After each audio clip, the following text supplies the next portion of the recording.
Hi, I'm Tim Mackey. I'm one of the founders of the Bible Project, and today's verse of the day comes from Paul's letter to the Ephesians, chapter 6, verse 12, which reads, "For our struggle is not against flesh and blood, but against the rulers, against the authorities, against the powers of this dark world, and against the spiritual forces of evil in the heavenly realms." This is in almost the last paragraph of Paul's whole letter. And all throughout, he's been building up this portrait of two powers at work in our world. The ultimate power, which created the world and which is redeeming it, is the creative power and love of Jesus, who is the resurrected King of heaven and earth.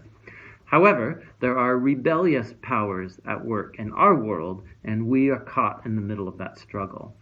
He talks about how, for a follower of Jesus, the real enemy is never another human. Rather, it's mysterious, dark, spiritual powers and forces that are behind what he calls the rulers and the authorities. And what Paul means by these words is essentially what we would call institutions, governments, economies, businesses, social movements.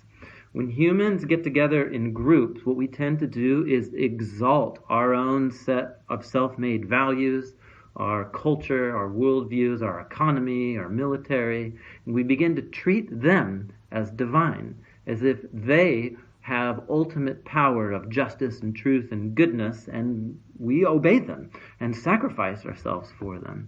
These are what Paul calls the principalities and powers, and he believes that they're ultimately driven by dark, destructive forces that want to destroy life instead of create new life. And so Paul says our real battle is against those big picture realities, the principalities and powers. And Paul believes Jesus is already in charge of those powers, and he summons them to allegiance to him. And so what that means for us is recognizing on any given day our real enemy is something much bigger, and it's something behind the scenes of what we mostly see in our day-to-day life. Jesus has already gone to confront those forces. That's what he did in his life and death and resurrection.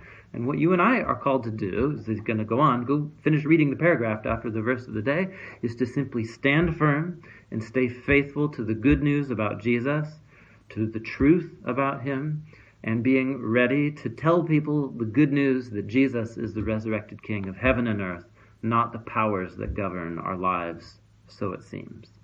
So this is actually a really important line in the whole letter to the Ephesians. The whole chapter is worth reading, but it's an incredible word of encouragement when you look at the world around you and you feel like it's out of control, and where is Jesus in the midst of it all? He's the reigning King, and we are called to stand firm and bear witness that he is the true King of heaven and earth and will ultimately renew the union of heaven and earth once and for all.